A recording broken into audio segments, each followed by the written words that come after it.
I asked Linda same question 3 times. She's not answering. Why? You're nagging. What do you mean I'm nagging? You're nagging. I just asked you a question in a very nice way, but you're not answering me. Your tone, my friend. And so that is what we are talking about today, nagging. They say nagging is a marriage killer. When, I mean, at that point, you don't even know that you're nagging. Sometimes you know that you're nagging, yes, you're nagging. Karibu. That is what we are going to unpack for you. This is a place to be. Welcome.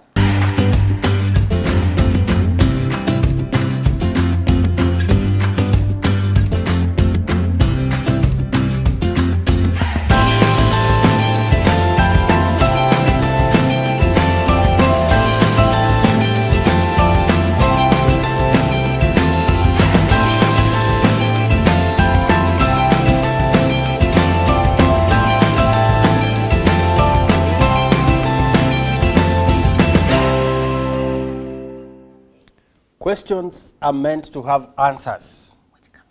Whether they are immediate or it will take time, I need an answer because I asked a question. So then, when is nagging coming in? Yes, Linda? To help us understand this topic, we want to invite our friend, our resident guest, Tabitha.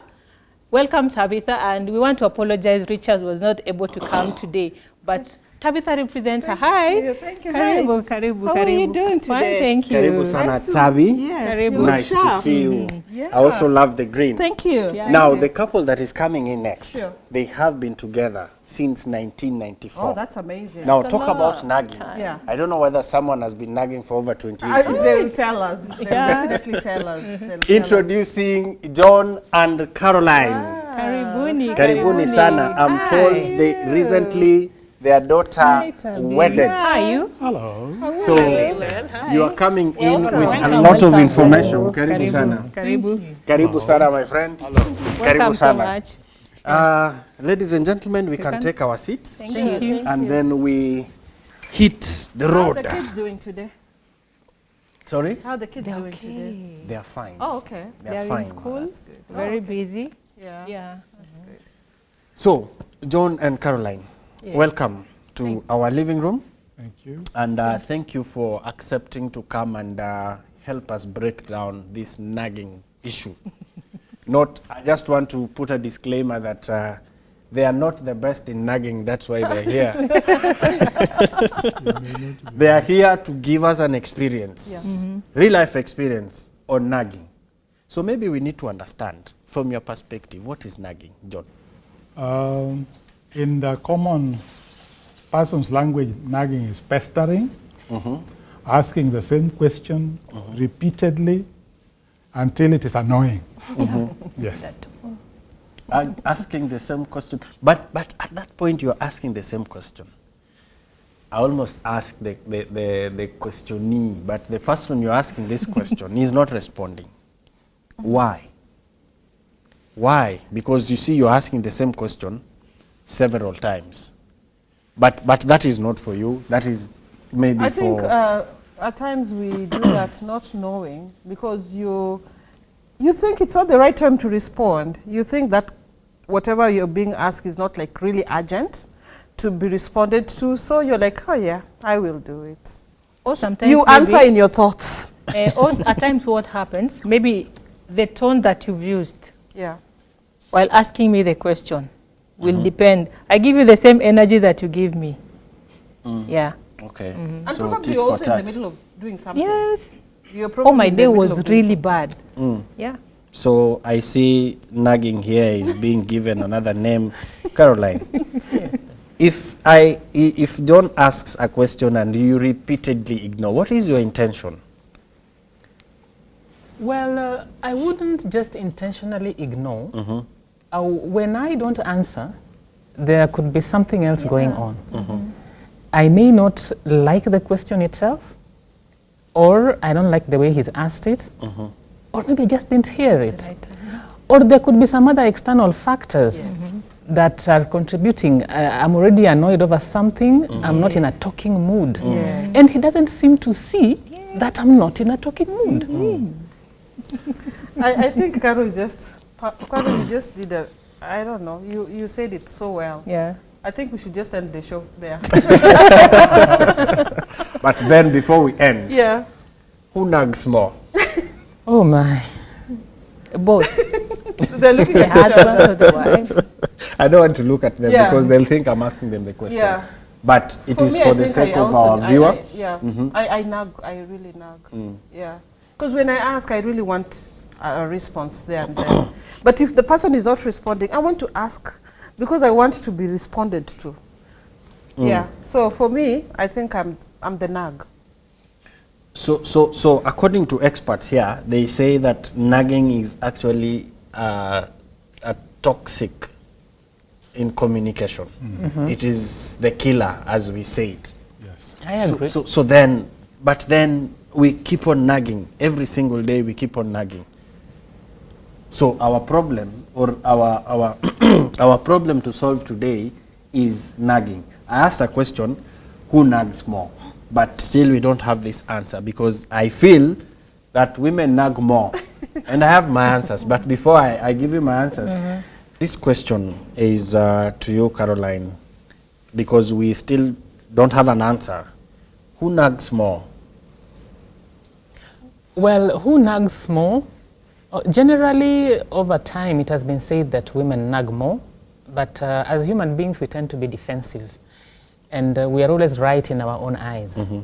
And so, to justify the fact that women nag more, sometimes we go back to the Garden of Eden. But getting down to our experiences, I know we don't really write down and note down how many times we nag, because hardly do we accept that we nag. But each of us in a marriage do nag. Degrees may vary, but in general, I would say that the ladies nag more. Allow me read something. A nagging husband or wife is someone who dredges up issues or unresolved conflicts from the past or repeats questions as a not so subtle way of reminding their spouse to do something. It is as dangerous to a marriage as adultery or bad finances. Experts say it is exactly the type of toxic communication that can eventually sink the relationship. Yes, I think so exactly what I was talking about, Yes. that it could be toxic. Yeah. But then, do you choose to keep quiet? Because if you answer, there is this analogy of someone who wanted to test a preacher and went and caught a grasshopper and put in the palm and covered, and then went to this preacher and said, "Pastor, is it dead or alive?" Dead alive. Then the pastor witfully looked at him and said, "It depends on you. If I say alive, Yeah. you will squeeze the grasshopper and it will die. If I say dead, Yeah. you let it go." Yeah. So does it mean that when we ask questions, or whoever asks a question, you tend to keep quiet because of what that question may lead to? Yeah, because you have lived with this person for some time. You have lived with the person for a month, you already know this person. You have lived with the person for 20 years, you already know this person. So if you do not want problems, because you know, if you react, there's going to be a problem. If you don't react, you're going to be a problem. So you choose not to. Because the problem, when you don't react, it will be lesser than when you react. I don't know. That's You what I weigh, think. you weigh and see, like you see the end before you do the, you act. So you see, if I respond, this is what is going to be, or if I don't, this is maybe it's lesser something. So you decide. Yeah. So May I just say that- yes, John.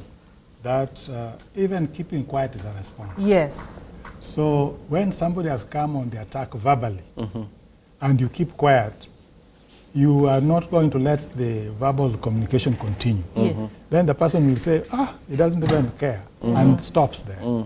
But if you say something that is negative or positive in your view, which is Yeah. negative for them, Yes. you are down for trouble. That in that process.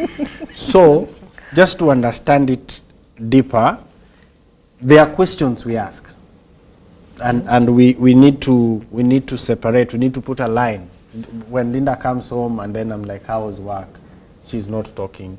You know, that's like, That's a response already. that's a response. She's communicated. But then there are questions that we ask with an intention, right? We ask because you've just put it rightly, which was the word. I forget very fast. You've used a word that you come to attack verbally. Yes. Verbal attack. Asking her how was work is not a verbal attack. No, it is not. Right? So that would either necessitate a response, or if I see she's quiet, that was a general question. But a question towards the edge that requires or is eliciting a verbal attack, then it means it is now nagging. You can say, for example, Linda, you're not going to talk to me about how your day was, for example, and in a bad tone.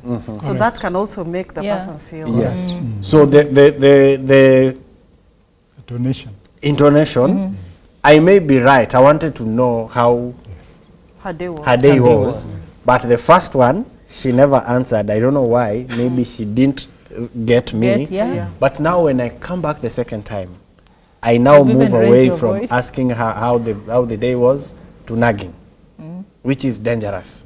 Can elicit a lot of things.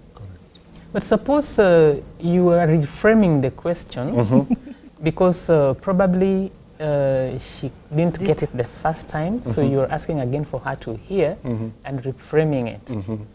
And still she doesn't answer. Then so what conclusion do you... but you see, again, that reframing, like Tabi has just put it, are you not going to answer? Are you not going to tell me how your day was? If you tell me that, I will keep quiet. But now, Dave, if you ask Linda, for instance, you can rephrase the question just like Kara said. Hey, sweetheart, are you not going to tell me how your day was? And are you not going to tell me how your day was? Those are two different. Yeah. So if you, depending on your tone, she might be able to respond. Or at times, if you ask the question and someone doesn't respond, I think it's in order. Maybe you give that person time. Maybe he or she is just adjusting to.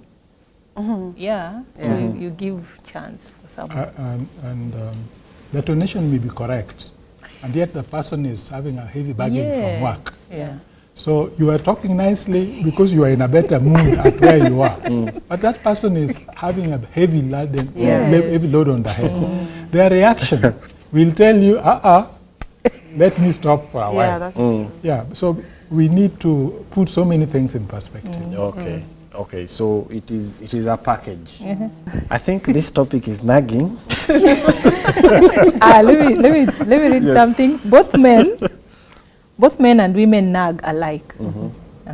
But women tend to do it more because women are conditioned to feel more responsible for managing homes and family life. They also tend to be sensitive to early signs of a problem in a relationship.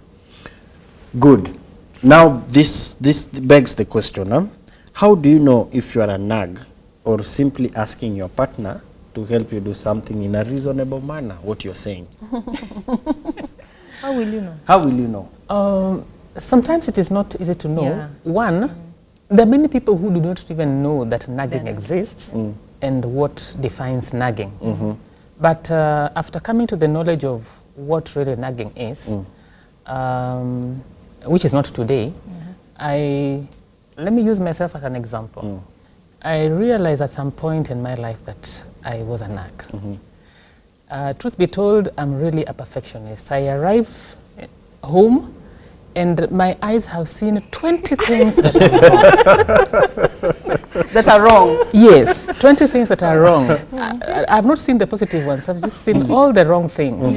The coat in the wrong place, the socks in the wrong place, the chair in the wrong place, and all those kind of things. The glass in the wrong place. And he's sitting there feeling so happy. As if he's not seeing those wrong things. So I think when we get to inform ourselves about some of these things, and as Christians also pray about it, because when I realized that always asking these things and putting him on the defensive, I realized no, this is not going the right way. Let me go on my knees over this. And the Spirit, God is so faithful, will always help you, to realize that this is the issue. So I say, okay, God help me go slow. Yeah. And as I went slow, I realized that things are just improving. Getting Even the better. negative emotions that Yeah. you're having, the stress that Yeah. you're having, not goes down. Yes. So realizing you're a nag takes a bit of effort. Yeah. You need to inform yourself, and you need to listen to yourself and to the other person. Yes. Yeah. Help me out from the statement you have made. I think now I'm getting it right. Yeah. That you putting someone on the defensive is nagging, Yeah. right? Yeah. Because if I ask her how her day was, that is like a neutral question. But if I want to ask her, why is this cup here and it's supposed to be there, she's not answering. I ask again in another tone so that she can understand. That is now nagging. Yes. So how do nagging people look like? Are you, are you able to identify this one is a nag, this one is not? It's not always written on the forehead. Yeah.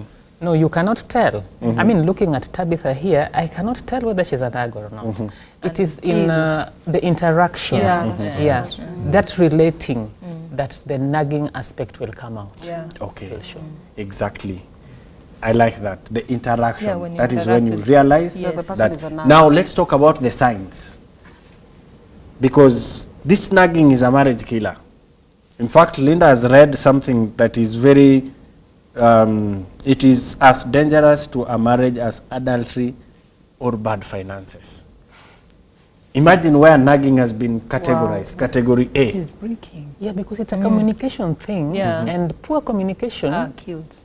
kills. Yeah. Okay. Signs. There is an element I would want to add about that communication thing. You know, human beings are very interesting creatures from God's hands.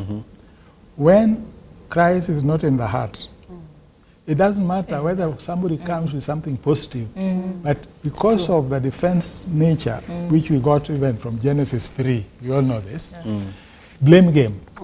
You don't know how I feel. Yeah. What are you asking me?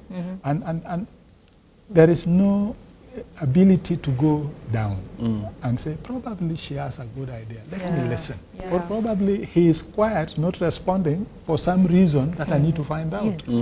So every situation is different. And each situation being different elicits different responses, depending on the one questioning and the one expected to respond. Yes. So both parties have responsibility, but more often than not, particularly the male side, when a lady says something, before we think she says that always, let's find out. Yeah. It could be a different way she's saying it today because something is really hurting her or behaving on her. So it needs to be a balanced view from both sides. But the goodness with Christianity is that the art of listening increases when you also know you are vulnerable. I wanted to add that. Okay, so now let us bring in children in this. Do we nag our children? Do they nag us? Do we ask them questions that they really don't want to answer? Like for example, I'm leaving the house, or it's in the morning, a child wakes up, and then the normal thing that maybe I've trained them to know is that when they wake up, they pray, then they spread their bed. You go your way, you're coming back in the evening, the bed was not even Spread. Yeah, what do you do? I call them and ask them, what happened? Like, I'll be angry because this is something that I've told them over and over. So if I find that it's not done, my reflex action, the general thing that I'll always do, I'll call them. In fact, sometimes you spank, then tell them, spread your bed. Yeah. But is that nagging really or just reminding? I'm just wondering, is that nagging or just reminding them like, hey, you're supposed to do the dishes. What happened? I'm just wondering. Yeah. How many times? Yeah, like when you, for example, just the example that Linda has given about, you know, you leave your kids and they're supposed to do the dishes or the bed or whatever, and then you come and they have not done that, and you come and you ask them, is that nagging? Or Yeah, that is what we're asking. Or probably, have you spread your bed? they're quiet. Am I talking to people in this house? Are people in this house? 10 minutes later, did you spread that bag? Yes. So it becomes like Yeah. noise to Yeah. them. Yeah. Yeah. But then, you know, and if you ask the same question Oh. severally, Yeah. you'll find yourself increasing your tone as Yeah. you, Correct. it just comes. And when okay, growing up, my generation, our parents had a way of talking to us. You just know this message is for you. Yeah. The tone, you just get The it tone and you are off. And Eye the eyes, the eye contact, they look at you and they're like, yeah. But even passing that information or the message, your name is not even being called. Am I talking to people in this house? Are people dead? I'm probably the only one in the house. Yeah. And this is it's not going to be said once. It's going to be said so many times until you get it. So I think our parents also really want. Have you ever had children say, Mami Anabo? Yes. Very often. Yeah. Mommy They do- talks so much. You know, like our daughter, she's an introvert generally, and she's one person who would always be buried in her books. So she's sitting on that sofa with a book or lying on her bed with a book, and you come and you say this or that, and there's no response. There's dead silence. frustrating. No reaction. Yeah. So you say, of course she has, yes, she's heard. Then you do it again and no response. So like I remember one time I was not amused and I say, well, can't you even, you know, honor me with, some sort of reaction? I said, but I've heard. I'll do it at my own time. Yes. Yeah. And I just gave up because I didn't know how to continue from there. So I am annoyed. I don't know whether she's annoyed or she feels nagged or whatever it is. It's difficult to understand. Yeah. Yeah. And that brings the element of personality traits. Yes. There are certain personalities like her. She is actually not complete introvert, but more of an ambivert, in between extrovert and introvert. However, what I wanted to say is that these personality types can also be very irritating, particularly if you are an outgoing person, Right. and the other person just looks at you. What's wrong with this one? So, as she said earlier, she's a perfectionist. If she has said something, under normal circumstances, she would expect a response. Yeah. And if I'm just there also smiling and she's asking, then, it makes things worse. Yeah. So environment also contributes to nagging abilities or disability, depending on who is talking. So let's, I think parents should not just see kids as kids, because they may be looking small, but they also think, they also react. Yeah. And what if she was on bed reading and you said something and she has heard and you repeat, it is as if she is not, the system is not working indirectly. But you want something done, so you get irritated, and then you do it often, and then it is past. Now communication, it is into the nagging category. So parents may kill children also, just like we talk of partners in the nagging process, It's true. or vice versa. There are also children who will come and stand right before you and say, want it I now. want it now. And if you don't provide it, and I've heard, I want it, mommy, I want it, daddy, now. And the generation is, particularly of today, because of what they see on media, on the TV and on the phones, they think that we should be more or less robots in response. The world rotates around them. So we need to put things in perspective. And I plead with parents on this, because we see them as children. We know they are our children, of course, but because they are children, they must respond like soldiers at the army field. Or because we are parents, they see us as outdated, and what we are thinking of is not within their reach. Can't she know that I've heard? But you see, she is thinking as a mother. I told you this, and you are not doing it. So there should be balancing. Let's think they are humans and with brains, and vice versa. And God will help us, because when you pray about it, when it is not working, as she said earlier, then there is a solution on our knees. There's a friend of mine. We were just chatting, and he was asking me, like, can you help me in this situation? My wife and my daughter, they're now clashing. It's like when the mom gives instructions, and maybe the girl maybe does it later or in a hurry and it's not done well. Correct. The mother will come and make a lot of noise and then redo the same thing. Yeah. And as she's doing it, she's making noise and talking a lot. And now this girl is like, really? And one day the girl was telling the father, I don't think if mommy understands me or mommy loves me, you see? Oh, so such kind of situations, I think sometimes as parents. But I remember when we were growing up, my youngest sister, she had this habit of waking up late during the holidays and taking her breakfast, slowly. And mom kept talking, and she would literally not respond. Then one day, as mom was talking, she just burst out and said, Kelele, let's be stuck. And that shocked everybody. Yes. And so now I look at it, she was feeling that she was being nagged. Yeah. And maybe mom didn't understand why, never got to find out why she wakes up late, because she's the only one who would wake up late in our family. Mom never understood why she would wake up late and why she would behave like that in the morning. Maybe she had a reason. Right. But nobody ever found out, not even us who are older. Oh, okay. And so the solution, like for our children, I like what John said. We pray for them, but we need to understand them. Another thing that you need to do, like I have a young man in the house. I used to really be a nag. And one time I read a book, I think it's Smart Parent by Nancy Van Pelt. Says you have to reason. Put down your children and reason. Said, okay, fine, you're supposed to do the dishes. I only have one child, so he does everything. If you're supposed to do your bed, what time do you think you're going to do your bed? He says, for example, I think I'll be done by 10 a.m., for example. And how about the dishes? I think I'll be done by 8 a.m. How about, So after that time, if he does not do, then you have another conversation.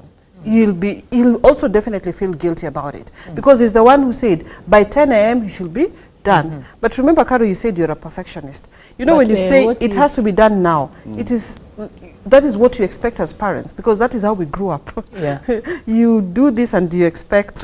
Tabi, hold that timeline thought. Okay. Because if you continue the way you are, then you are likely to be nagging. We are taking a short break. We are coming back. Remember, don't forget that thought. We are coming back shortly for this topic, nagging, and how best we can handle it.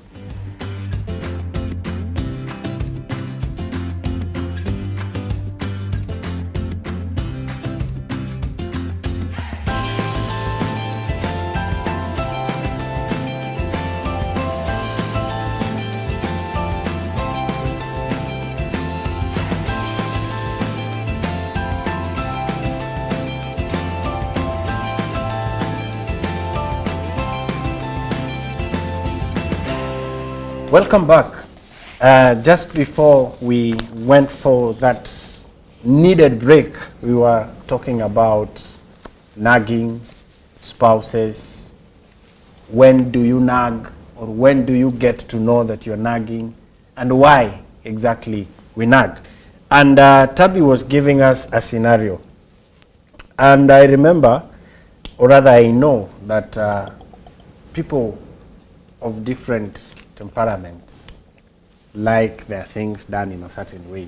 And you're just bringing in this idea of taking your son through how you want things to be done in relation to his space. So go on.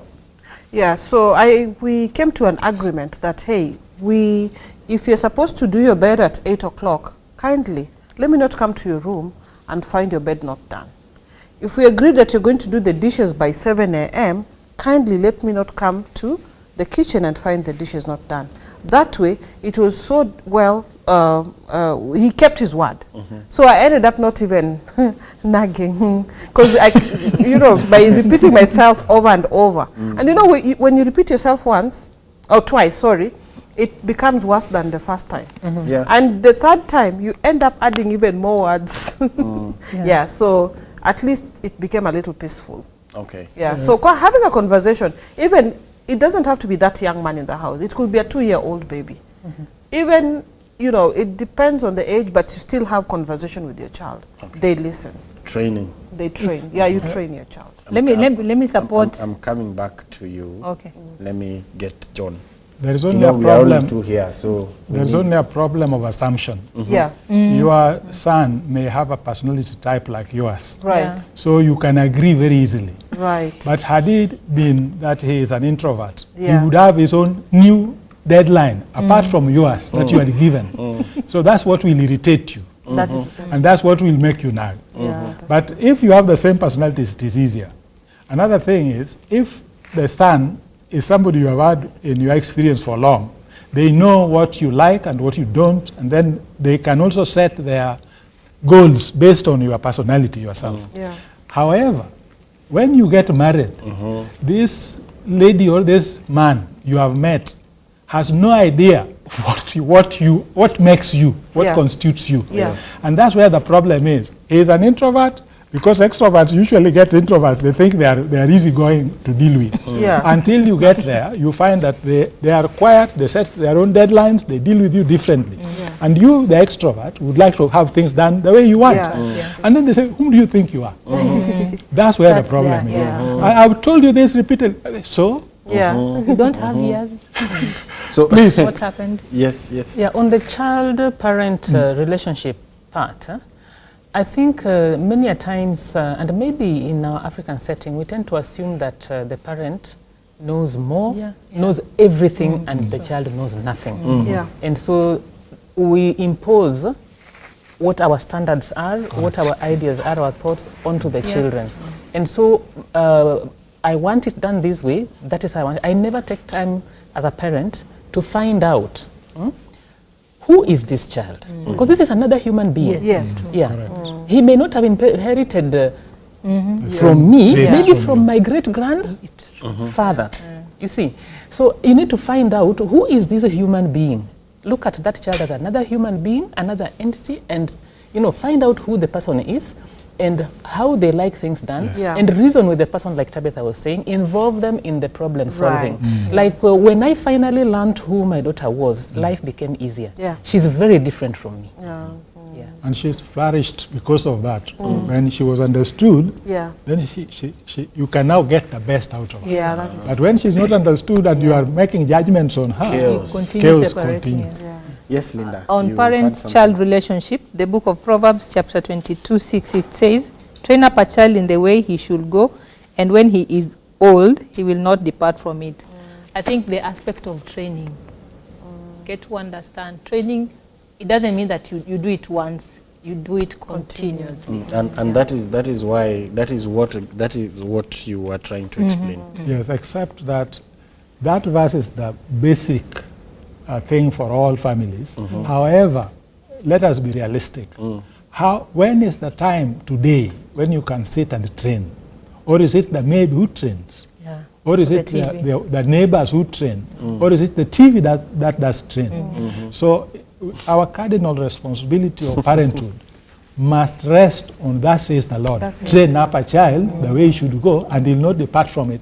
Therefore, we are tasked to give it time Yeah. and invest in it for it to be of value I like that. to us and to the neighbors. And also for our mission as Christians. Just something small on that verse, the training up of a child. It is training whose way. It is, Yes. of course, the verse says in the way he should go. Which way is it? It could be my way. You know, Yeah, true. Yeah. that is the issue. Whose way is it? All right? So I believe if we go back to the word, and if we do pray about even this training, Yeah. then the Holy Spirit will guide us even in the way we should train. Amen. Thank you. Wow. I think we have dealt with our children well, and we no longer nag them, they no longer nag us. Let's come back But to how the do you spouses, deal but with- because you mentioned something, and I work like in the way you progress. brought it out. How do you deal with a child who, like Ella said, the child wants that thing now and now? How do you deal with such a kid? You are the one who said it. Deal with it. I want it now. There are Yes, some I wooden will roll get in it the for you, supermarket. but because of this fact, which is realistic, and the child can also see the rationale, that the sweets that you want are supposed to be gotten from town. They are not in the house now.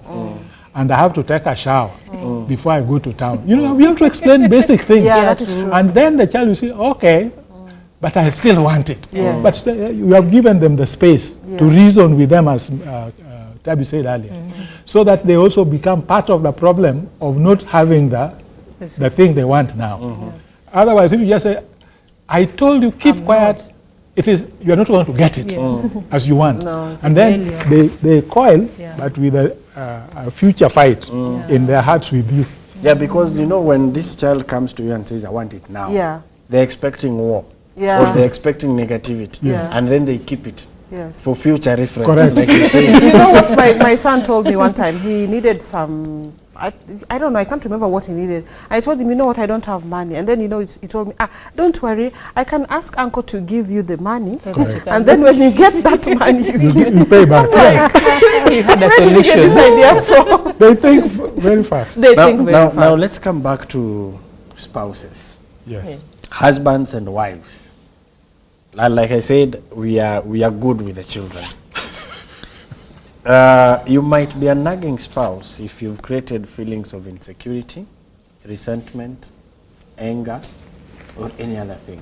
But I want us to look at insecurity, anger, and resentment. Is it possible that you are deliberately nagging because you have sensed some element of insecurity? Maybe you have seen something, something from the phone. You know, they say your eyes don't have Curtains. protection. Curtains. So at times I may be like stretching and then You see a message. I see something. Then now the questions I was asking, I don't know, I said it before we went for the break, that I ask questions based on something that I have at the back of my mind. Yeah. And the tone. Of course, the tone will Yeah. come because there is something I'm Yes. asking. And the statement you read clearly says that ladies tend to hold back because they don't want to get into, they don't want to get out of the frying pan into the fire. Yes, so tell us, ladies, you do that because you don't want to, you are trying to avoid something? Or is it because of insecurity? You know, at times, when you realize that this question is going to bring more fire, you decide to just keep quiet so that you kill this thing, so you avoid it. Yeah. Okay. Well, Dave, I think here we may have to distinguish between different types of couples or different types of families. I don't know what we could be now focusing just on the Christians, the believers, the Christian family. But you see, there is the other side where I don't know whether in the Christian home there is something like violence or whatnot. I know violence is also in different categories. Yeah. It happens. The verbal violence. But I'm just looking at my home, and being a Christian home, I don't suffer from this kind of insecurity that could be brought by, say, violence. I know there is no chance of that. Amen. Assuming, right? You are saying We the need to truth. hear an amen. She's confessing what she's experiencing. Yeah, that is the good, certain yeah. fears that I Yeah. don't have. So, but there is just maybe something else that, okay, it is not so long ago that we had phones. And at one point, you know, I would ask that, but can't you leave your phone? Must it be on the dining table? Must it be on the cabinet when you're going to shower? Why can't you just leave it there? But then, you see, I kept asking the question and getting no answer. Until one day I said, but I'm a church elder, I'm a this, I'm, you know, all those things. Yeah. And the phone calls come every time, you see. So, you know, when the question comes, then you understand. But before that, you know, keep nagging. You see, over something which could bring insecurity when there is no cause for Alarm. Exactly. Thank you for bringing that example. That is very important. You have an I example? think another thing is the insecurity can also come in because of what we do. Yeah. Anger. Yeah. And you know, anger doesn't mean that you will punch someone. but it is something that is just building inside you. Yeah. Something And sometimes that from your, maybe from your workplace, somewhere where you're working. Or It's even external, yeah? finances. Finances can bring, you know, there is no money in the house and You are there's so much that is- stressed Yeah. and you want to divert this anger To the nearest person. Yeah, to the nearest person. Maybe it's now your spouse. Maybe your spouse has come, maybe umekuja. She's just welcoming you. And the kind of response, because you're so angry. And you know when you're angry, you want to remove the anger. So you need to find someone where you're going to download all these things. So sometimes maybe your spouse acquired the wrong hand, then boop, everything is chaotic. Yeah. okay. But Yes. isn't anger eliciting also fear in other people? Definitely. And if you are an angry person or you get angry with your partner, let's be focusing on partners for at least for a few minutes, you will realize that they get inhibited. They will not communicate back because you are barring them from freedom to express themselves, especially those who batter partners. Yeah. There is already a slap, you are still nursing some pain. Yes. And he has come again. Now you are wondering which part will be beaten. Is it the head or it is the other cheek? Yeah, You are always in constant fear. Yeah. Now, and this is done by both those in the church and those outside the church. Yeah. But when they are in church on Sunday Everything or on is okay. Saturday, they pause there thinking they are angels. But the partners who know them well, know truly well that they are insecure. Yeah. And because they are insecure, they cannot have the privilege to interact on a communicative level with the partner. That is leading to nagging of a highest order. In other words, actually, you are having a bundle of nerves in the house in the name of a wife, or wives also beat us if you don't. Oh, yeah. So, or It's true. a bundle of nerves in the name of a husband. So, you see, it may not be anger, it may be finances, as we said, it may be something else. But whatever you're using to manipulate and control the other party is going to let one party appear to be nagging. And and that also makes the person self-esteem really go down. And when you have low self-esteem, how are you even going to communicate? And that's where things begin to switch off. Yes. No good mornings. No. Meal at the table, but some party is absent. Yeah. And then what I won't want to say on the screen is that now, even where people like to go at night, if you think of knocking at somebody's heart, you find the heart was switched off before you came. A long time ago. So nothing works. That is And then the following day will be worse. Yeah. And then now, because you think somebody is not receiving you as a person, it is you pushing them away. Now, then you begin thinking, probably those who speak to me nicely out there are better. Yes. And then you see chaos begin in this family. Yeah. So whatever we do, let us just remember that let's not put a cork on somebody because it will blow sooner than later. And it will backfire on us. And it will backfire on us. Ladies and gentlemen, we have just given our viewer a sneak peek of part 2 of nagging, which is even more interesting because we're now going to talk about why. But before we go there, what makes nagging is a question, wrongly structured, right? Yeah. So now, how do we ask these questions in a manner that doesn't border nagging, but the question is answered? Because if I ask Linda a question that is read as nagging or potential nagging, she will not answer. Definitely. But again, that is not the solution. So these questions and then the solutions, very fast. How do we now come up with questions that are necessarily not nagging? You can reflect and think about a question that you are asked and then reframe it. If you would have asked me this question this way, it would have been better because it would have not, sometimes she coils because it's her personality. Yeah. And when she coils, I'm like, how? Talk, because my personality. Yeah. Yes. Yeah. She called because of my question. So how do we help someone like me? Well, if I can go on that, it's a heavy question and quite complicated. I'm just looking at myself, and I can really associate with what you're saying. There are times, now me being the nag here, I've asked him sometimes a question, and on quite some occasions he has said, now, what is that you're asking me? So my response, you know, I'm already on the defensive and I counter-attack and I say, then why don't you write me a script on how I should ask you a question? We've had that kind of drama a few times. And so I say, but the question was simply this, and you understand English, you are a teacher.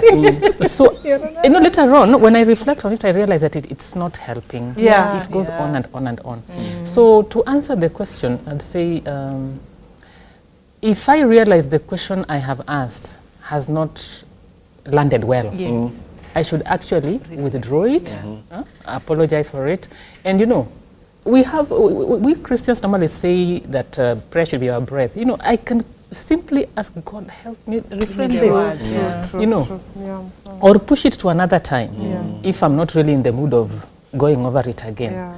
But before even that, I think we have not taken time to really know each other. Although I really wonder sometimes whether we can, any couple can 100% know one another. I think because we grow, you know, we grow. So I think like marriage is work in, marriage is work in progress. All these things are work in progress. So we should keep on learning, you know, each other. So I should be able to listen to him, not just listening to words, listen to his body language, listen, I mean, look out for, be sensitive to.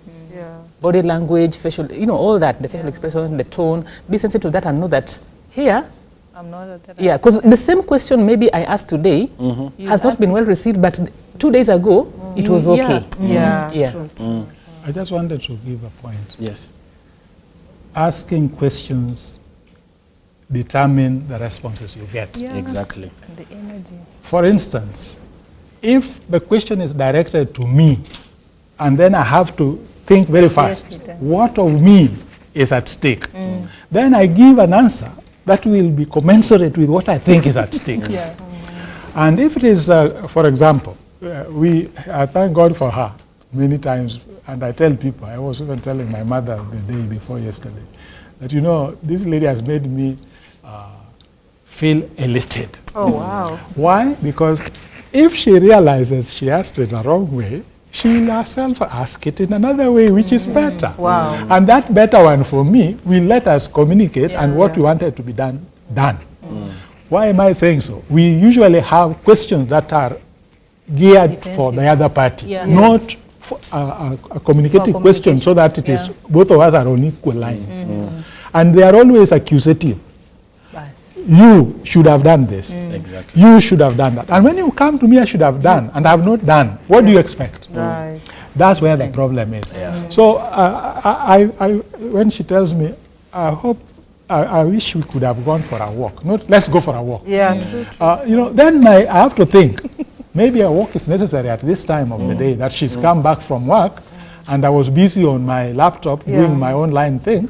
So I must take in the question and rationalize it in my head and then respond. But then I've been asking you, we go for a walk, and you are not doing anything. Sit there with your laptop, let me go. That is a different environment. So I think that we should ask questions where we put ourselves as part of the question. The lawn, for example. We have no lawn where we stay, but it may just be the garbage can. I said, why don't you just, I think it would be nice if we had that garbage put there. Which man will refuse? No man. But think of another way you could have said the same thing and then you have it not done. So I think that we better rephrase ourselves. But that is for us. How about those who don't know? That is true. I want to suggest this. that even what we think is nagging, which is like cancer, it kills families. Let us, when we think we are reaching a point that we need help, let's not be shy to ask for help. It is a bad thing. And I think I just shared with her the other day when we were discussing our own situation on something. Then I told her, do you remember this guy and that lady? And the lady is from the UK, the man is from the US. And they met and first sight, first love. And they loved each other and married each other very fast. But then when the lady, who is exactly everything trimmed, the way she does her things, found this guy who could leave the socks anywhere. And she comes and says, I don't want to mention his name. No. Please look, I left this house clean. I've come from work. You are here the whole day. And then you are not doing anything. Do you see anything wrong here? And the man just says, oh, that's easy. I'll just take it away and put it in the right place later. Because he's on the laptop. At the end of the day, they are not living together. Because the man said he was trying to do his best. The lady saw whatever he was doing to be nothing. And it can break families. It does. Nagging breaks families, and it is a bad disease. I would suggest if you find it is going to kill your family or destroy your family, seek for professional help. And I want us to give our closing remarks for this bit. Remember, we are coming back for part 2. I want us to give our closing remarks for this. What word of advice would you want to give our viewer out there? Let me start with Tabby this time. Tabby. I think I might sound crazy, but looking at nagging, I think it's fun. I know. Why is it fun? Because it makes you learn the other person. It makes you understand the other person. It would be so boring if we are all, the same. Yes. Like Carol is a perfectionist and she comes and the house is all clean. What time are we going to even argue? I'm not even encouraging people to argue. Well, it takes two. But I want to encourage my viewer to understand your spouse. Be friends with your spouse. When you learn your spouse and you know that you also have your flaws, sincerely, you are going to be very patient with your spouse and all will be well. Thank you. I come back to you. No, let me start with Caroline. Yes. 20 seconds. Okay. Nagging. One, let us accept that it is there. It is part of us. None of us can pretend that they don't nag. So, lady out there, young man, elderly man out there, accept that you are a nag. The degrees may vary.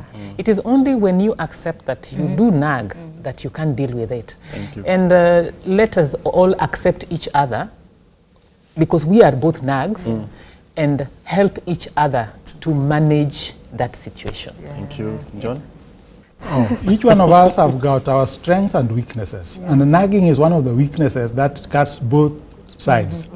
I want only to suggest this. One, that we acknowledge that we are sinners and we need redemptive blood of Christ to let us modify that which we see does not work. And when we approach it from Christ's side, as Christians, we are on good course. But nagging is a reality, and it is both men and women nag, but the effect of nagging will be dangerous only if we think we are faultless. It is the other party that is at fault. Thank you. Linda? In a nutshell, we can change the approaches that we deal with nagging. Yes, on the same note, my take home is change the way you frame your statement or your question, because that is the beginning of nagging. Stay tuned for part 2 of this, because I don't think you want to miss to ask this question: why do we nag and what do we need to do? See you.